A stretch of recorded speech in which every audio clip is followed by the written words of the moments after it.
Men, I'm here with good news. I think you might be able to go back to the movies now and not be insulted for being men. Yes, I believe the woke bitches may be losing in Hollywood. Yes, that's what we're going to discuss today on episode 70 of Twice as Lively with Ken Heckenlively. So, as always, I've got my Pete's Coffee, a Cafe Americano, a little room for cream and honey, because everybody needs a little bit of sugar with their caffeine, don't you think? Okay, get your beverage ready. It is a Sunday, so no matter where you are in the continental United States, if you have alcohol in your drink, that is socially acceptable. And I'm here to be your friend to tell you what is and what is not socially acceptable. So get your drink, get ready. Here we go. That coffee is just so good. So I want to talk to you about a problem that I've been seeing for many, many years, which is that the producers in Hollywood are producing a whole bunch of anti-male crap.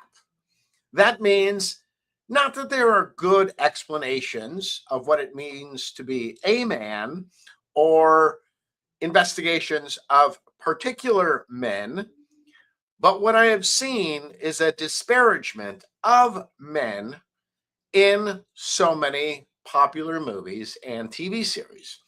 And so as I started the summer viewing season at the movies, I noticed this really interesting trend that I think may really start to take hold. It began with the Odyssey, the story of Odysseus, Penelope, their son Telemachus. Odysseus is gone to the Trojan War, and it takes him a while to get home. Now, what were they going to do with this uber story of masculinity and gods? Well, they did something really interesting.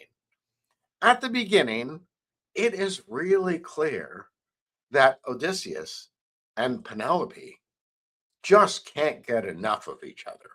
There is this remarkably strong husband-wife bond. We see that Odysseus is a good man. We see that he dearly loves his child. He enlists in the war, not only out of a sense of duty, but because he's protecting his kingdom. We're led to believe that Agamemnon will cause trouble to the kingdom of Ithaca if Odysseus does not raise at least some troops and lead them into battle. So we have this idea of male sacrifice. And I know there's been a lot of talk about a couple woke elements to it. But actually, I thought that they were relatively mild. And to me, it was something along the lines of an acceptable interpretation. So if you look at the Mediterranean, yes, on one side, you have France and Italy and the Balkans. But on the other side, you have Africa, for God's sakes. You have Ethiopia, very close. Now, usually when they've done the story of Odysseus or the story of Troy, they have made Helen of Troy a blonde-haired woman. Well, that's not really historically accurate either. You're not going to find a lot of blonde-haired Greeks, just like you're not going to find a bunch of blonde-haired Sicilians. Now, northern Italy, that's a different matter. but in the South, dark hair. So I really didn't find the casting of Helen of Troy to be black to be a problem. Also, the question about the transgender actor, Elliot Page, I really didn't find that much of a problem. Kind of a minor character and used in certain ways. I got nothing against that. The bigger story was Odysseus and Penelope and Telemachus' son. And what you saw was a man behaving admirably. When he goes to war, he is the one who figures out how to break the siege, which is a good thing, but it has some negative consequences because the residents of Troy get slaughtered. This is not good. It's good that now all these soldiers can go home, but Odysseus is placed in this quandary that the only way that he can get back to his home is to destroy the home of the Trojans. I thought that that was a really good problem for Odysseus to have, and a modern problem. How can we try to do the right thing by our people without doing wrong to people on the other side? When Odysseus comes back, it is clear that his wife has missed him. It is clear that the son wants his father back. It is clear that Odysseus wants to be back with his family. Everything in the Odyssey was a celebration of human virtue, the virtue of the family. Odysseus coming to realize that his trick of the Trojan horse was actually a negative thing, I thought was very powerful, because while we can try to do good for ourselves, are we engaging in tricks on the other side? And I think it's just a warning to all of us that we should really try to be fair in the way that we work. Okay, so that was the first Hollywood movie that I saw this summer that I said, wow, something different about men. Then came Spider-Man. And as I've said before, Peter Parker is a nice young white dude. He's a nice young white dude who's working for a black New York City female detective. And does it matter? No, it doesn't. Does it matter that the woman that Peter Parker loves, MJ, is a biracial woman? No, doesn't matter at all. Is it commented on? No, not at all. Does it matter that Peter Parker's best friend, Ned, is Filipino? No, Ned's just a good guy. MJ's just a really great woman. And the female detective is just a really good detective and a good mom. We see that really clearly. Peter Parker, he's a good dude. Everybody's good. Doesn't matter their gender or their race. So I saw that and I thought, okay, great. And in the film, Peter Parker is suffering because he's made a sacrifice, which is that he's had a spell cast so that the people he loves forget who he is. So that means they are no longer targeted by the bad guys. Again, this idea of male sacrifice. So in the two biggest films of the summer, The Odyssey and Spider-Man, Brand New Day, we see that masculinity, genuine masculinity, is celebrated.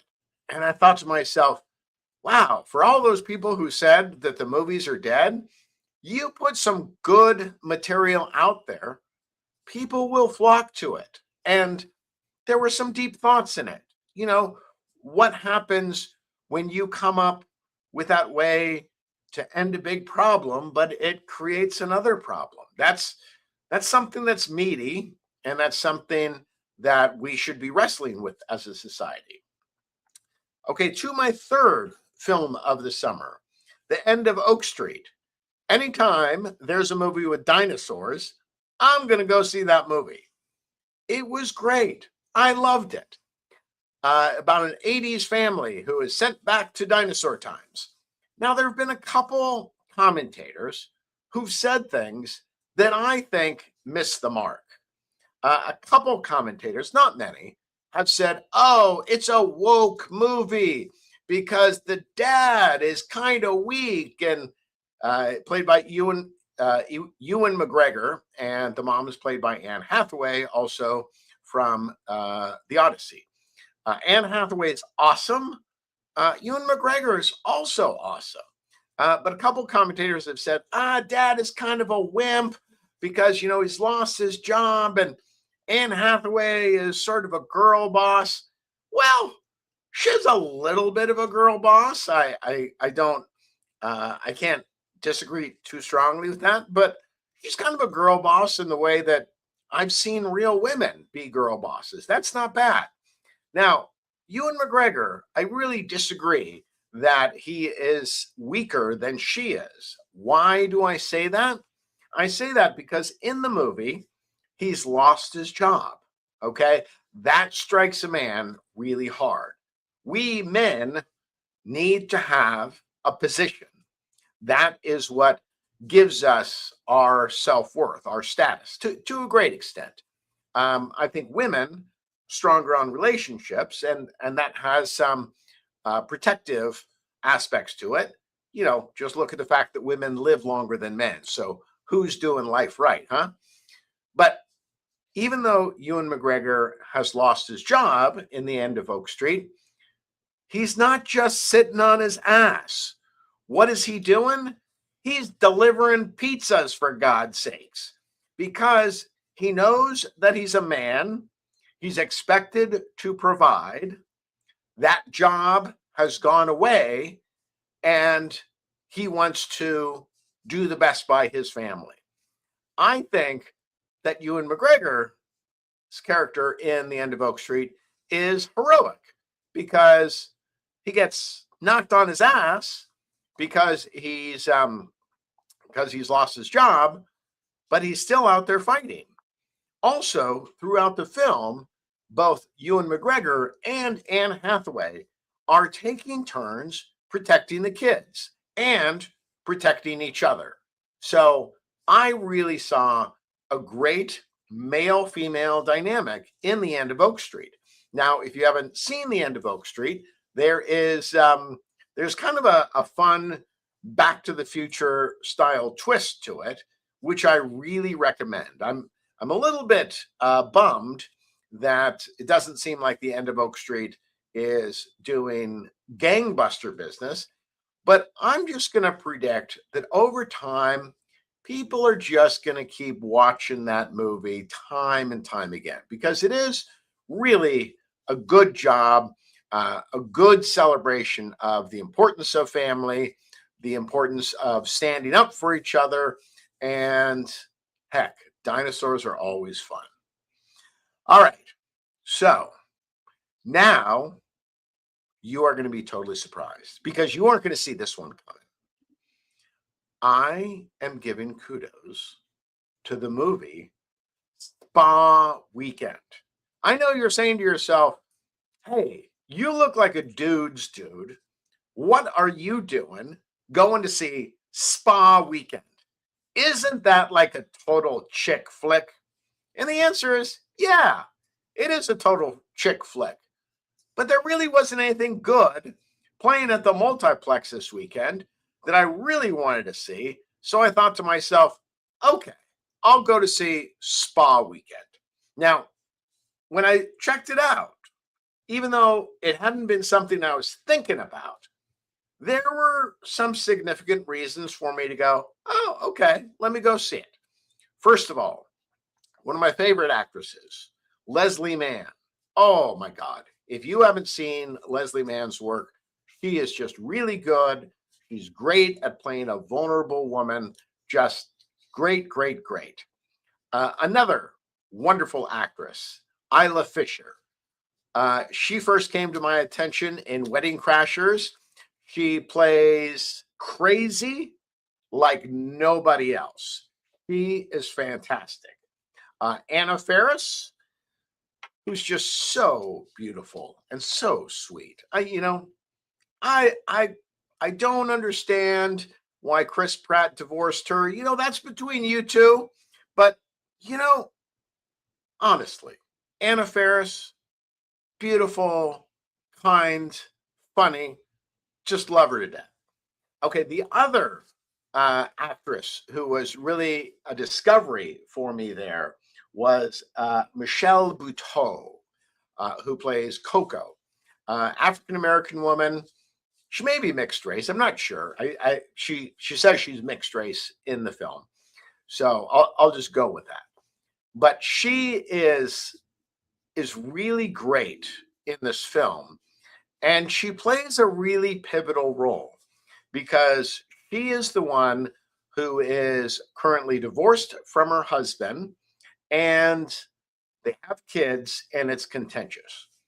Now, here's where I was expecting the film to go off the rails and feel offended as a man.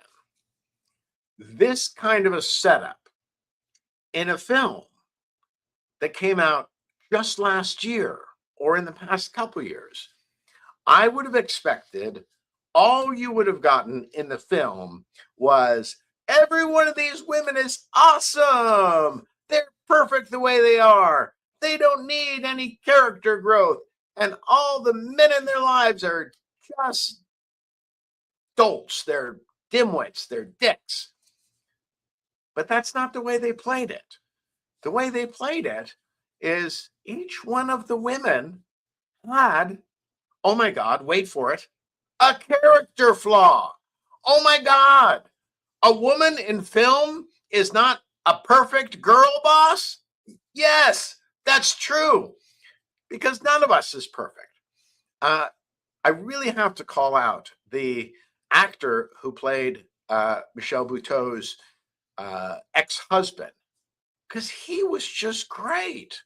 And so there's this subtext that although Michelle Buteau and her husband really love each other, she's got anger issues. And she genuinely does. And for reasons which they never explain in the movie, which actually makes it kind of good. It's just that apparently since the time she was very young, she's been very angry. And, she's gotten kudos for being like the angry woman because she's angry and she's funny. I mean, her anger is very funny. And it's clear that the ex-husband loves her sharpness. It's just that it's a little bit much. He needs to take it down. And she herself in it realizes that she needs to figure out what's causing that anger, because it is alienating her not only from her ex-husband but from her kids. Leslie Mann does a great job playing a woman who is so completely scheduled that she is not doing anything really to satisfy herself. And she is funny. She is endearing. I kind of felt like I was back in the 1990s when they would make films about men and women, not superheroes blowing up the world. That it was fun to go with a date on, or your girlfriend or your wife. It was fun because you could both go to the same film. You could enjoy the film. You were given a couple things to think about.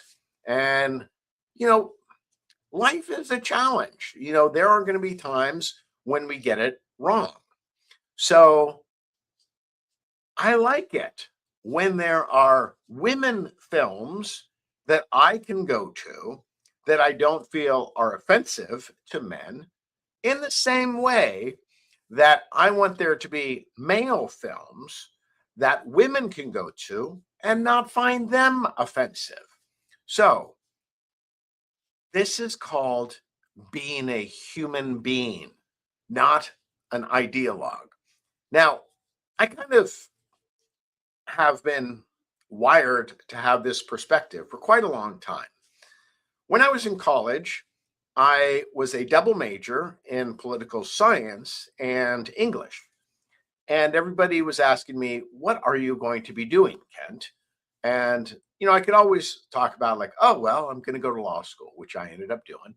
But the question was whether I was going to be a politician or an artist, a writer of some type. And what I found is that when I got involved in politics, when I worked with people who were either Democrats or people who were Republicans, what I found is that their views were very tribal. Liberals loved liberals and hated conservatives.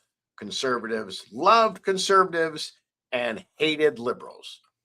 And that was a perspective that I just couldn't find myself embracing, because I had very dear liberal friends and I had very dear conservative friends. I appreciated things that liberals taught me, and I appreciated the things that conservatives taught me. So I became a believer that the difference between literature and politics is that literature tries to speak to all of us, whereas politics speaks to the narrow tribal element of humanity. And so I felt like I had this choice. Could I be narrow and tribal and go into politics? Or was it better for me to stick into something like the arts, in which I was trying to reach everybody? So my wife was always concerned that I was going to go into politics. And I had said to her very early on, I do love politics. I love talking about the ideas. I don't like the meanness that accompanies it. So I'm going to keep writing about politics. But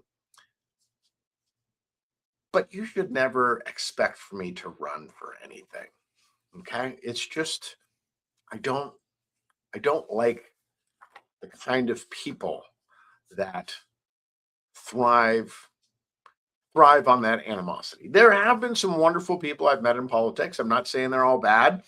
I'm just saying that getting into that world would probably require me to make some trade-offs that I'm really not willing to make.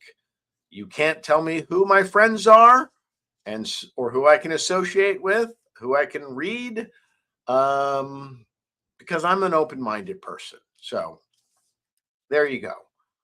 I'm on the side of the people, not the party. Sounds like I'm running for something, doesn't it? Okay. So speaking of being fair, I want to talk about a couple issues in the news. So maybe 2 months ago, I went and listened to a great talk by the journalist Nick Shirley. You may know that Nick Shirley has been uncovering fraud in the illegal immigration programs in Minnesota and in California. How did the California Democrats respond to Nick Shirley? Well, they passed a law, which has come to be known as the Nick Shirley Act, which criminalizes at least some journalism. I try to really give you an accurate view of a situation. And so I've heard about this anti-Nick Shirley Act and that it was going to criminalize journalism. And I really wanted to investigate it to see, does it really criminalize journalism? And that's partially true. So I got an article from Breitbart and I was reading through it.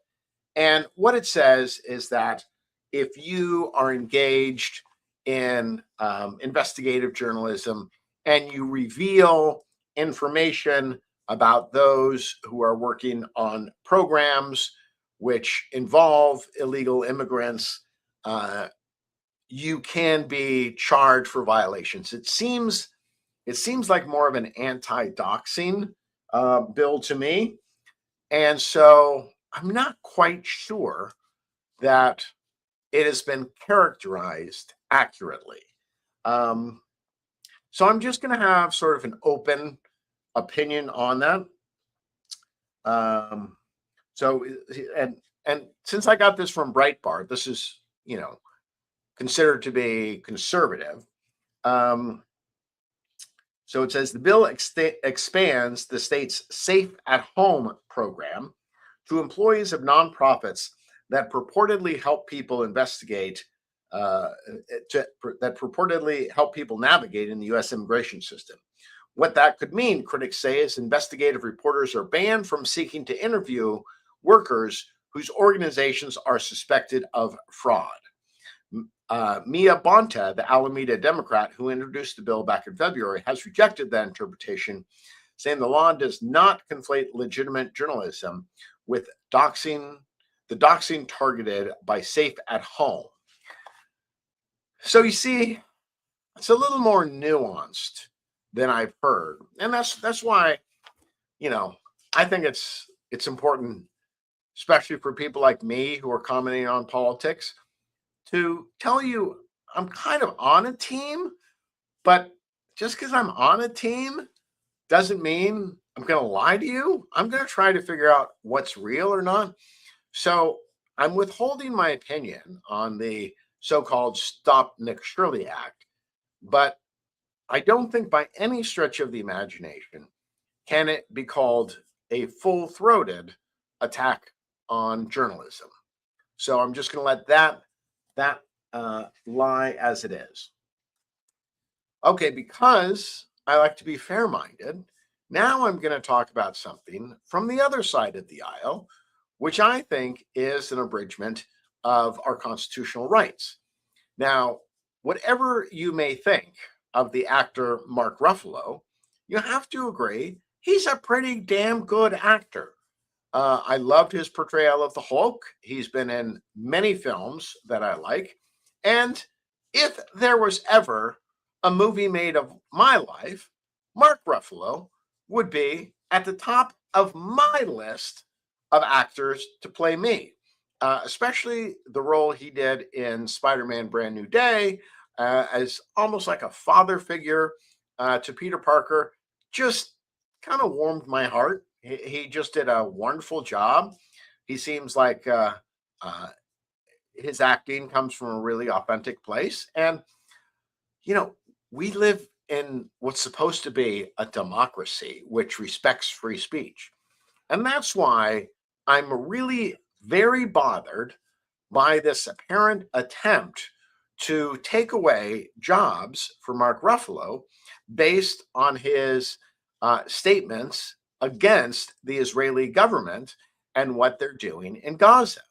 Now, as I've told you, I still don't feel like I have a well-informed view of what's going on in the Middle East. I need to do a lot more research before I tell you that I feel comfortable as to what's really going on. But here's one of my bedrock principles. Everybody gets to say what they think. They get to say what they think because maybe they're right, and maybe more people should listen to that point of view, or maybe they're wrong, and since they say it in public, they're going to get other people correcting them. Do I know whether Mark Ruffalo's views on Israel are correct or not? No, I don't. I also happen to be a huge supporter of this thing called the First Amendment, because unless everybody gets to speak, the rest of us don't have what we need to think. I need to be exposed to different points of view, wrestle with them in my brain, and figure out what I think is true. Now, am I going to be convinced that I always know it's true? No. I'm always going to hold my views kind of lightly. I'm willing to be wrong. One of the things that's great about getting older is you come to realize that you don't have to know everything. You don't have to be bullheaded in your opinions.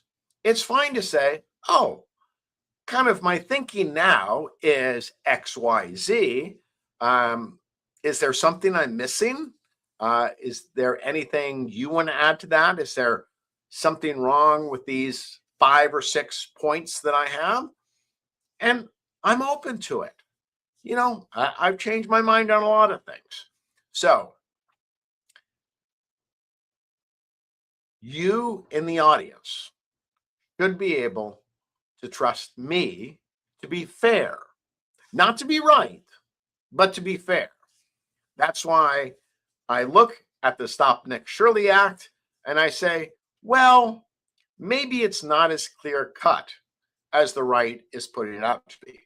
Maybe there might be some good parts of it, such as it seems like this whole doxing thing is getting out of control. We've got Supreme Court justices who are being doxed. We've got protesters showing up at the homes of podcasters like Tim Pool. If anybody shows up at somebody's house threatening violence as a result of something that they've said, I got a problem with it. Okay? Sorry. Call me not a team player. The rules exist for all of us, not just the guys on my team, or not just against the guys on the other team. By the same token, as much as I'm telling you that I'm not, maybe in this instance, California Democrats are not doing something totally crazy, but by the same token, what's happening in Hollywood to Mark Ruffalo really concerns me. In fact, I think I'm going to commit myself right here to whatever project Mark Ruffalo does next. I will be first in line to see, because I don't like anybody being bullied for beliefs that they have and they express. Now, I may disagree with them, I may not, but that's not the point. Mark Ruffalo should be able to say exactly what he thinks about the Middle East and not have it affect his career. I think it goes the other way. I think that people who are very supportive of Israel and what they're doing should not feel that they are threatened. So, bottom line, I'm an American. I believe in free speech. I believe you get to live your life without the threat of harm because of what you believe. So, that's my thought for today. And remember, it's safe to go back to the movies, guys. Hollywood doesn't hate you anymore. They seem to like guys again. It seems like guys are okay. It seems like they understand that we're kind of wired to make sacrifices for the people we love. So, I'm not quite sure what happened to the woke bitches, how they're losing, but I gotta think that a golden age of men and women in film is upon us. So those are my thoughts for today. Hopefully this is not the best part of your day. Hopefully the best part of your day is talking to people in your own life.